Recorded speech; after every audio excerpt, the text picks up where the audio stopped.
we all get thrown in the ditch at different times in our life.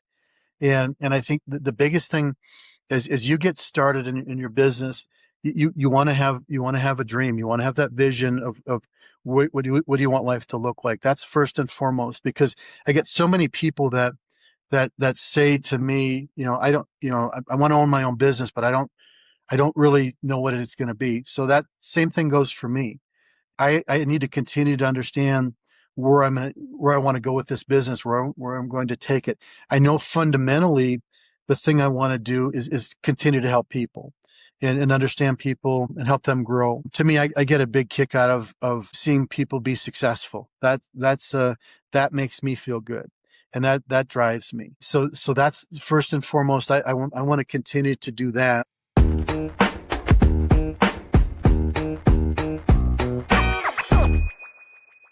Welcome to The In Factor, conversations with entrepreneurs who started, stumbled, and succeeded. I'm your host, Dr. Rebecca White, and I'm really glad you decided to join me. So today I'm talking to Chris Hilgers. Chris is the founder and CEO of Peak Franchising. And in this conversation, we're going to dig into all things franchising.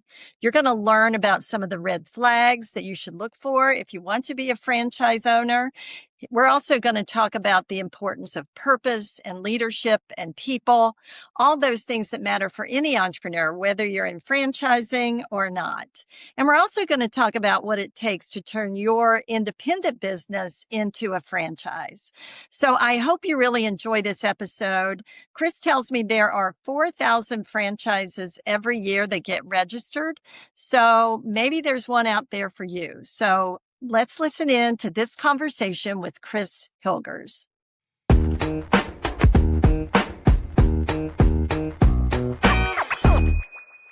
So Chris, thank you for joining me today on The In Factor. Rebecca, thanks for having me. I appreciate it. Yeah, I'm really looking forward to this. I haven't had too many people with your expertise and experience in franchising on the podcast. So I'm really excited to kind of fill in that gap today. And, looking at your background, a couple of things really interested me. And it looks like you started in sales. And so you've got some sales experience, which is always really helpful for every entrepreneur. But you've been in franchising on a number of different levels, and you're the founder and principal owner of Peak Franchising and some other franchising businesses. And so I'm really excited to learn about that. But you also studied German in college, which I found interesting. Yes. So is Hilgers German? Are you of German Hilgers ancestry? is German, yes. Yeah. Yes. Yeah. Yes. Yeah. I don't speak German, but my husband does a little bit. I found all that really interesting. I love to dig into your background. People who are entrepreneurs are kind of a, special breed. So I'm just really curious when you found out that you were wired a little differently, maybe than everybody else. And I don't know if that Germanic background fit in there. I've got some German ancestry too. Maybe a little bit. There's a stubbornness with, I think, I'll stereotype a little bit, but there's a little bit of a stubbornness there. Yeah. I grew up in family businesses. The German part of it is that both my grandparents, my parents, both big families, 9 kids in their families. So I got a bunch of cousins and things like that. When the grandparents didn't want the kids to understand what they were talking about, they'd speak German. And so as a kid, I learned the language, and then that was something that really was something I wanted to pursue. I had high school German teacher that, did trips and things like that. So that was always something that was attractive to me. And then for me, my background, what I pursued from an educational perspective was business, but then I also wanted to have that international flavor to it. And so that's where the German really kind of came into play there. So I grew up in family businesses, retail stores, appliance, electronic stores, hardware stores, and then college, et cetera. And then it was in the corporate world. And when I was in the corporate world, I was able to utilize the language skills. And I, started out, had a sales background in it, but I always had a overall business background. The sales part of it was something for me that, being able to communicate with people and dealing with people is key in anything that we're doing. So for me, that's where it started. And then it just kind of evolved from there into marketing, into brands and products, and ultimately then running businesses and brands for companies. So bigger companies. But I always had that entrepreneurial spirit because from a very young age, I grew up in family businesses and I didn't realize what a education that was for me to just to be able to understand what it took to turn the lights on every day. So, and not every day was going to be easy. And so that was something that was always, um, you know, instilled in me. And it's something that I work on to this day. And so it's something that, you know, as a young person, when I was, say, for instance, when I was with Maytag and I was a younger person, I would deal with a lot of business owners. But having that basic understanding of, what it took to be in business was really helpful for me to understand, again, what it took to turn the lights on every day. I tell people I'm still, pretty far along in my career, but at the same time, I still know how to push a broom or hold a flashlight for somebody. And it's really important that we understand that there's a lot of things that go on within a business that need to be successful in order for it to be a success. And so that's where, for me, it's, I grew up in, like I said, kind of a very basic beginnings and families that both my parents were very ambitious, middle of nine children on both sides. And so they kind of had to figure out a lot of things on the fly. And, I got to be have a first, I was able to front row seat to all of that. So it was kind of Yeah. Yeah. interesting. Yeah, I think, well, role models are incredibly valuable, whether it's parents or uncles or others. But I too grew up in a family. My mom was the entrepreneur in our family. And so probably like you, we had to always work. She was a florist and, the money came from funerals and weddings. So if somebody died, we couldn't go on vacation. We had to stay there and do what needed to be done. And I learned that early on. And quite honestly, one of the big challenges she had over the years was getting good people to work with her. And so I noticed your tagline is helping high quality people with high quality franchising. So what have you learned, or maybe what did you learn about people? Your parents worked really hard, but what did you learn about what to look for in people and high quality people? And we'll get to the franchising in a minute, but I Yeah, think yeah, that's important too. yeah, and I think that the big thing, Rebecca, is that we all have to have a vision or a dream, and I think that's first and foremost because we can't make somebody want to own a business. We can't make somebody have aspirations in their life. I mean, they're something has to trigger that, and so could be role models, could be all different things, but first and foremost, what I'm looking for is somebody that has a vision of where they want to go. And I think when you're looking for employees and you want them to have dreams and aspirations because that's a driver. And that's something to me that I'm looking for right away. Because if somebody comes to you or me and says, "What do you have? What do you have for me?" Like, okay, so time out. What are you looking for? What have you done to go after that to this point?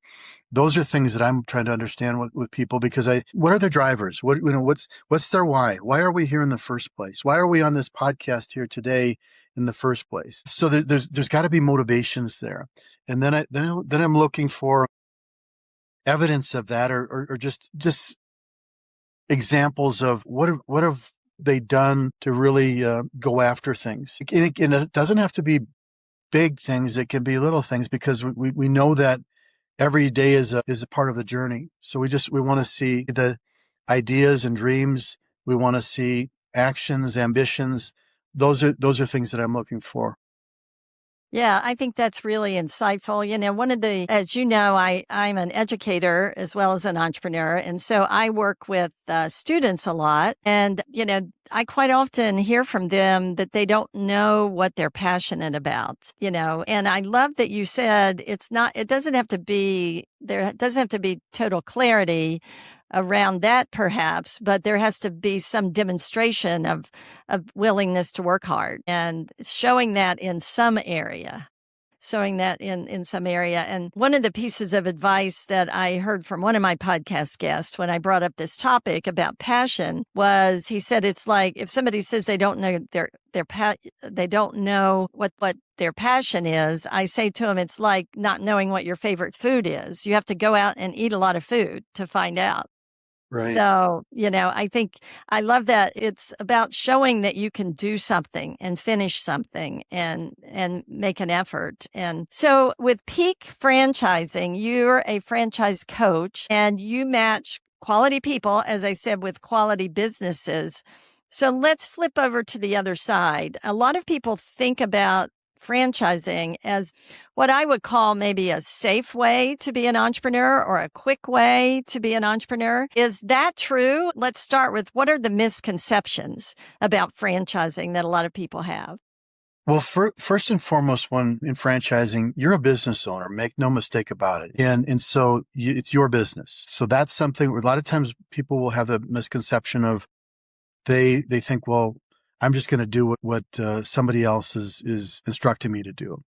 Um, there's a pattern, there's a business platform that's in place that you should see a value there that you want to follow.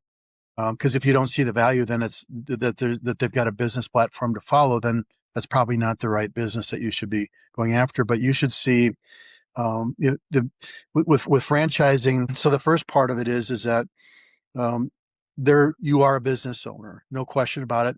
There's definitely risk associated with it. There's the risk, I would say, is mitigated by having a business platform that's proven, and you'll validate that throughout the process.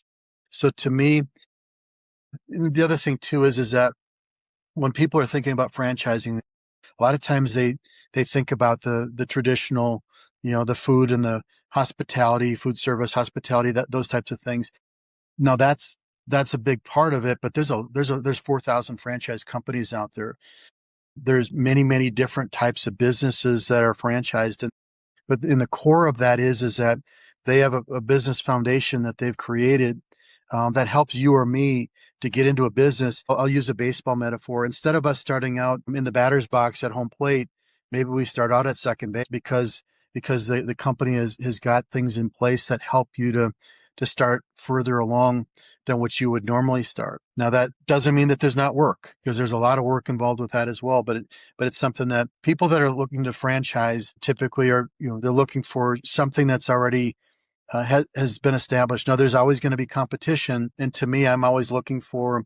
It's just kind of like I ran some brands for some pretty well-known consumer product companies like a Jenner, Toro, and places like that. And what happened is with those companies is that they've got a platform that's in place that differentiates themselves from their competitors. That's the same thing that you're going to see in franchising. You need to see a competitive advantage, because there's going to be competitors out there that you're going to be dealing with, and you're going to be the owner of that business in your local area. They're the owner of the brand overall. So I think a lot of times people from a stereotype, they think about categories. They also kind of get a feel for, okay, so am I just going to be kind of like an employee? No, you're a business owner. And then the other part of it is that, again, you're looking for something that's specific, that can work with your skill set and what you're after, what your desired things that you like to be a part of. That's a really good point. And I think that point you made a couple of times, you're a business owner. It shows up when I go into franchised businesses, and in some communities they're amazing, in others they're not. And that, of course, a franchise usually works to try to keep consistency, right? They want to protect that brand.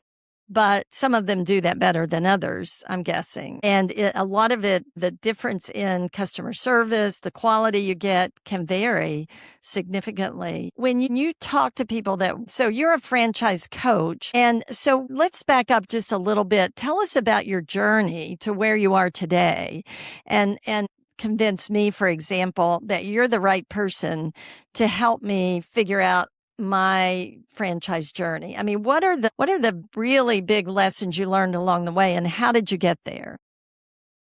Well, first and foremost, it's back to communicating with people. And I can have all the knowledge in the world, and I can have all the experiences in the world.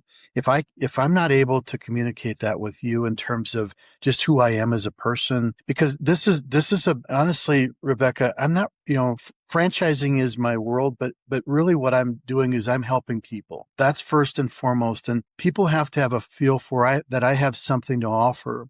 to help them in order to help them navigate towards businesses. So the first part of it is, like in any business, you need to develop a rapport, and you need to develop an understanding with, okay, so I need to be listening, not always speaking, listening to you, what it is why we're talking, why we're having this conversation. And also for me, it's really important to understand your background and where you're coming from. One of the things that you mentioned the German thing earlier. I was responsible for Toro's international consumer business. So that meant everything outside the United States. So the first thing I had to do was understand cultures and understand how they negotiate, what they're looking for, and things like that. Do the same thing here with every individual that I work with. It's getting a feel for stories. What's your story been? What's it now? What do you want it to be? If I'm listening on that front, if I'm hearing why we're having this conversation in the first place, that brings people to a point where they start to trust. Um, Sales, nobody wants to be sold. And that's really very, as a coach, I want to make sure that people understand that I'm not selling you anything. Respectfully, I just need to understand who you are. And then from there, it's building, because what we're doing is I'm going to ask you the question, what do you want life to look like? I may look at your resume, and you may have been a president, you may have been a CEO, may have been a board member, just have, a very incredible resume. And you look at it and say, okay, so, but why are we talking in the first place? What are you looking for? What are the things that are important to you? You can be early on in your career. We're having this conversation. You can be mid or later. It's always important for me to just be listening and understanding where you're coming from. That's first and foremost, is establishing a rapport. Then from there, then I can talk to them about, building a model, a personal model that helps us send them in directions that make sense for them. So it's really building a plan, building a path for them so that they can kind of see where their options might go to. And then it's helping them investigate those options, because when we build that personal model with somebody, that's doing it by characteristics. It's not saying I want XYZ company. It's like, this is again what my story has been. This is what it is now. But most importantly, this is why we're talking in the first place, because I want something more. I want something different than what I have right now. And that's what's important for me first and foremost. Then franchising is that widget. It's the vehicle that's being used to help somebody achieve what they're looking for. A lot of times I'll talk to people about, we can look at this in two different ways. One way can be, I can find, I have something that I'm working with that could be a passion of yours. Another one could be, I've got something that allows you to do what your passions are. You still need to enjoy what you're doing and meaning in it. But I think those are things that I'm looking for. And as far as I'm building that rapport, then I start really kind of go into the franchising part of it in terms of, okay, so this is kind of what your path could look like if you go down go in this direction. And we typically will go in different directions. So we're talking about, about goals for franchisees when they come and talk to you. And for a franchisee, what are the most common goals that you see? Is it about making money, and what are the goals that are not compatible with franchising, or are there goals that are not compatible with franchising? Yeah, I would say yes. It's about money, return on investment, because because people have been working for a long time to build something. Typically speaking, they're looking to to grow that. That first and foremost, yes, it's about money. I would tell you the second thing is it's about time. Whether they're in a situation where maybe they're in the corporate world and their time, they don't own their own schedule. And I think that's the other thing that people most important that they're looking at in terms of, I'm looking for something that's going to give me some relief from a time perspective. Now that's on one side of it. Another side of it that they need to be very aware of is that, there are some businesses that that do take a lot of time. So it's something that they need to be aware of. And so I think that might be an area where you have to understand, when you're the owner of the business, what your role is and what the expectations are. Is it a 10 to 20 hour a week? Is it a 50 hour a week um, requirement? So that's something that we cover early on in the process. Do you find that some people want to try to keep their corporate job and do a franchise? And is that often a challenge? Yes and yes. The thing is that um, because there's a risk factor, and there's a we're always dealing with fear of of what's next. And so yes, people want to keep their job a lot of times, and a lot of times they can. I always tell people it depends on you, because it's something that how you manage your business, your job, your career is different than the next person's. It's really important that we have a good feel for what that is, and they're able to validate that by talking to other franchisees during the process and get a feel for what are they doing, where did they come from, what was their background, and things like that. So that's something that's really important there.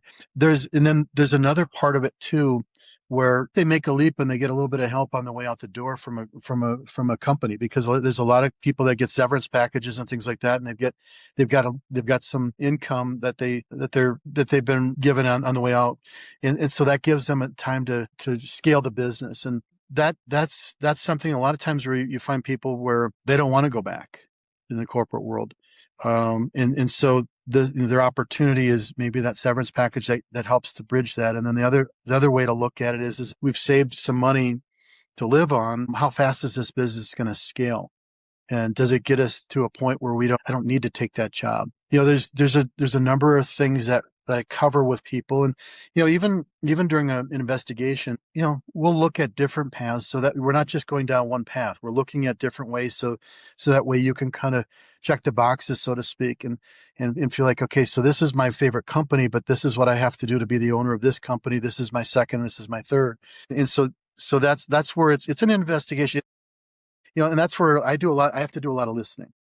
Right, right. So what are we kind of talked about a few of the red flags for matching the right person, but what are like 2 or 3 of the really red flags that someone should look for in a franchise agreement or a franchise company that they might want to be a franchisee with? The first thing I'm always looking for, and they don't see it day one, but this is the most, to me, the most important thing is validation. What do franchisees within their system say about the franchise company? Because what you'll find is that people are pretty transparent. In a franchise agreement, it includes 100% of the franchise owner's names, numbers, contact information. That's the franchise rules regulated by the Federal Trade Commission. So they have to, every year they get re-registered, and they have to include things in that franchise disclosure document, which is like a prospectus of the company. So first and foremost is validation. That to me is the most important thing, because you learn about things. You learn about things when people tell you things specifically. You also learn about things when they don't tell you things specifically. And so that's really helpful. That's part of it. There's things that within the franchise disclosure document that also helps you get to a point where it'll share numbers, costs. It'll also share financial performance numbers, things like that. With the franchise disclosure document, the companies are going to share information that they're required to share every year to be re-registered through the as a franchise business. And so those are things that you're going to see when you're talking to the companies. They share that document. That's a document that's part of their process because of how they're all regulated. So you can have very different types of companies. However, because of the way they're regulated by the Federal Trade Commission, they all follow a similar process. So I can be looking at a mental health business. I can be looking at a restoration business that takes care of flood and fire damage. I could be looking at a quick service restaurant, et cetera. And they obviously very different types of businesses, but because of the way they report and the way they share information, and their processes, as somebody that's maybe doesn't have a lot of experience in any of those areas, but has a good business experience, you can look at those and you can measure them against each other. And it goes back to the beginning where you say, okay, so what is it that I want life to look like? And then what are my motivations in terms of looking at the businesses, and what do I want my story to be per se? And then you're kind of looking at it from a characteristic perspective. As an owner, this is what my role is. And it's different in different types of businesses. Some businesses, You may have a manager that runs the day to day and you're working on the business, evaluating the key performance indicators, things like that. And other businesses, you may be the person that's in the business running it. And there's not a right or wrong answer to that. It's kind of more about you. Yeah, how many franchise options are there out there, and how many of them are actually legitimate versus not? There's 4,000 franchise companies that get registered every year. The McDonald's and the Marriott's and the the Chick-fil-A's and things like that. And then the new companies. Hard to answer, how the ones that are legitimate. To me, what I'm looking for is I'm looking for validation. I'm looking for companies that, to me, they need to show proof of that they have the ability to build a business. If it could be through locations that they already have built, maybe they're corporate locations, and maybe they have a dozen corporate locations and they've decided that they want to franchise the concept. Okay, so you can use those corporate locations to validate the business. Sometimes it's a company that's decided to get into franchising a little further down the road. Other times it's companies that are new. In the new ones, typically speaking, when we work with a new brand, it's typically with somebody that's already established other brands before. So you're not dealing. I tell people that I work with, you're not dealing with rookies, because when you get involved with a franchise that's maybe earlier on in the process, there's a learning curve there, and there's some growing pains with that. And I think the big thing to understand when you're doing that, you could be a big fish in a small pond, so it could be a good thing.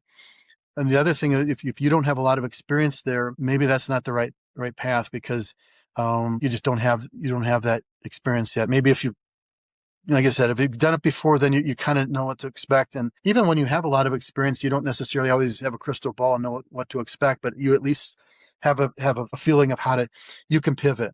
Yeah, that's really interesting. So let's flip it around for a second. We've been talking about people who want to buy into a franchise. But what about somebody who already has their own business, maybe a few locations, and they're wondering whether to turn it into a franchise themselves?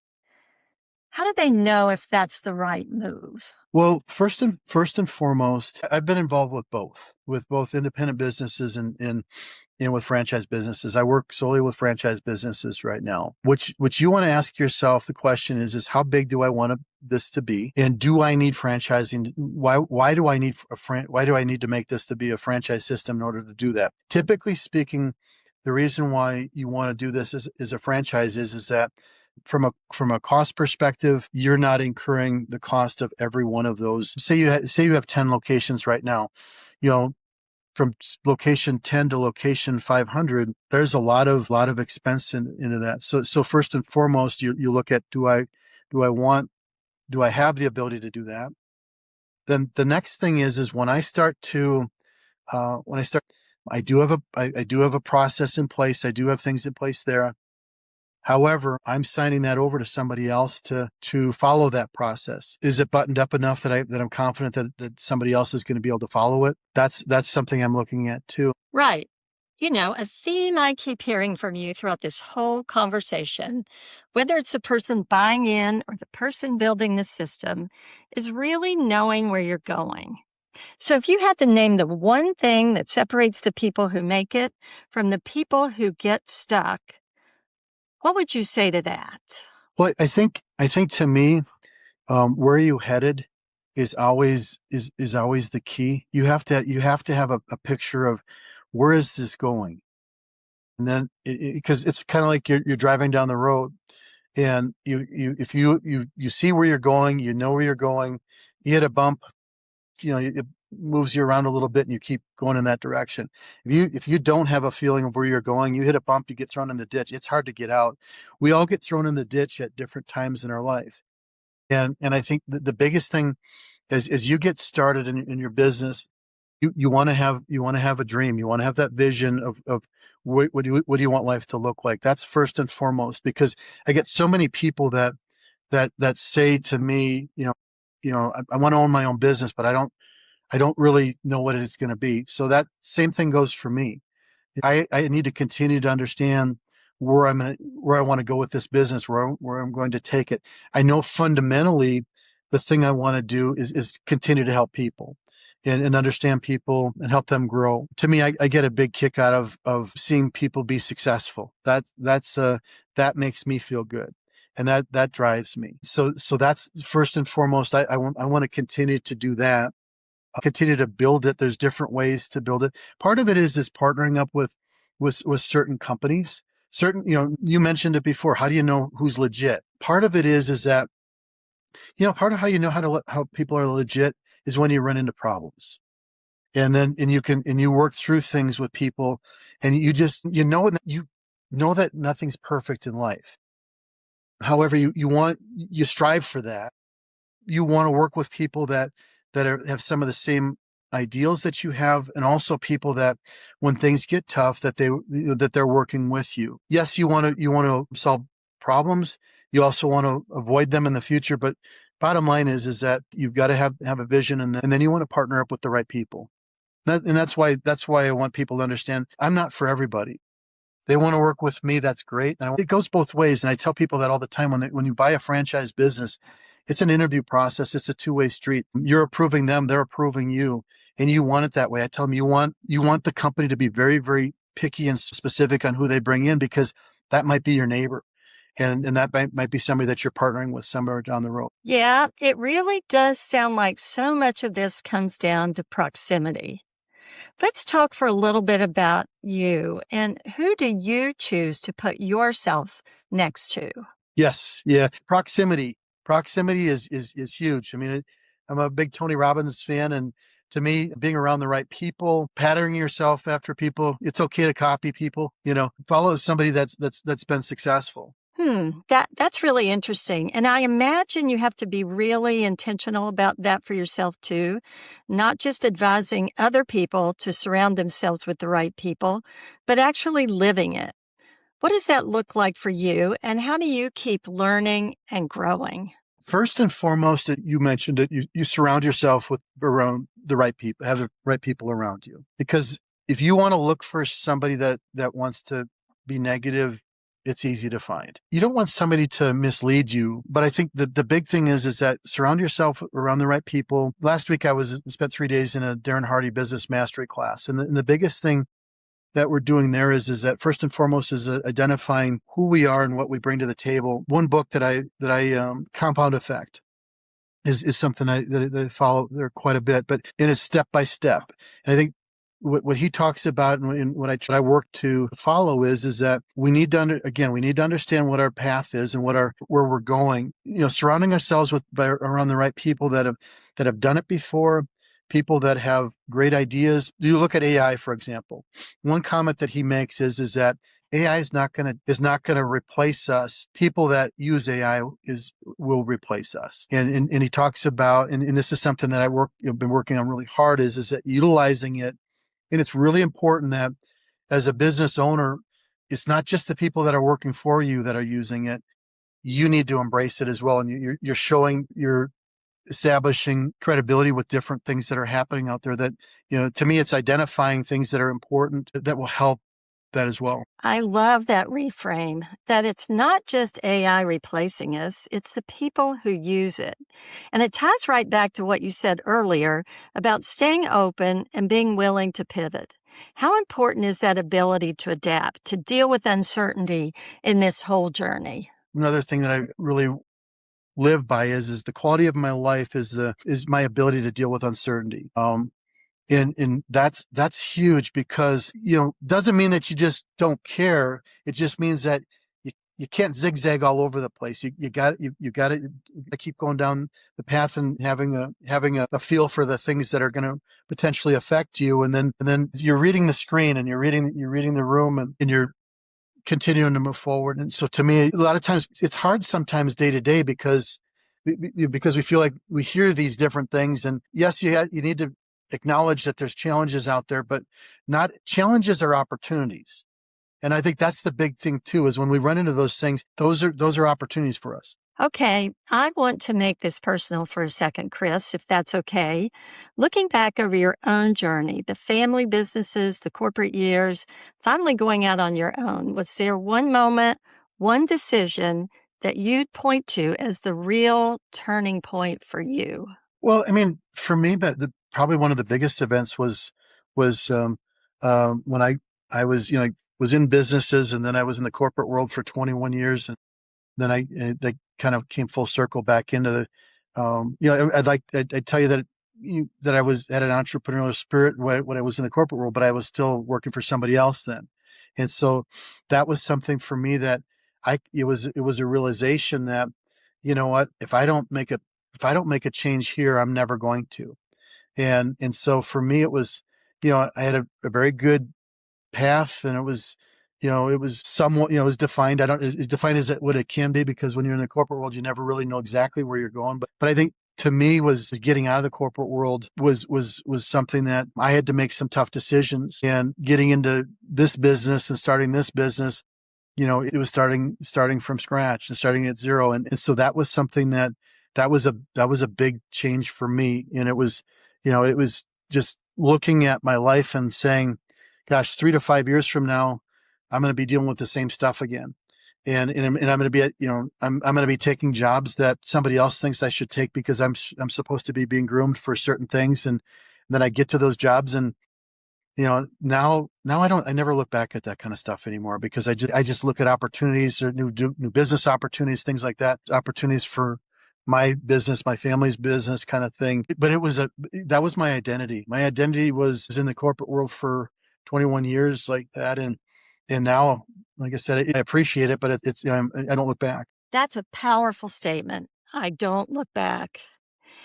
Yeah. So as we start to wrap up here, I always love to ask this. If there's one person listening right now who's sitting right where you were back then, feeling stuck, wondering if they should make a change, what's that one piece of advice you'd leave them with? What I would say, my one piece of advice is understand what you want your life to look like, and don't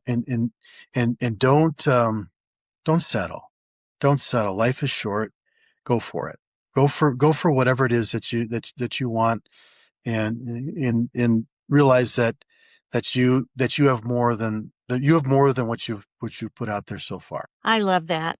Now, before I let you go, Chris, for the folks listening who want to learn more about you or about franchising, or maybe even start exploring it for themselves, where should they go, and how can they connect with you? You can find me at www.peakfranchising.com. There's a link that's going to be tied to this particular podcast. It's podcast.peakfranchising.com/ENF for N factor.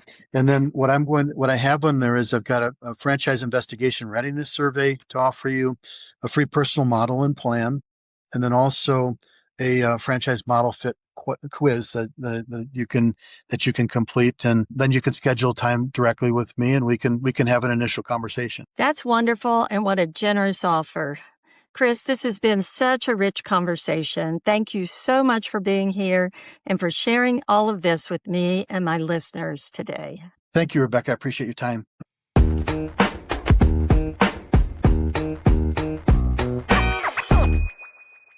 Thank you for joining me today for this episode of The N Factor. I hope you enjoyed this conversation with Chris Hilgers about franchising, and also about finding your purpose and leading and surrounding yourself with the right people. I really enjoyed this conversation, and I hope you take something of value with you. And if you know someone that could use it, I hope you'll share it with them today. So until next time, please visit me at my website. That's Dr. Rebecca White, drRebeccaWhite.com.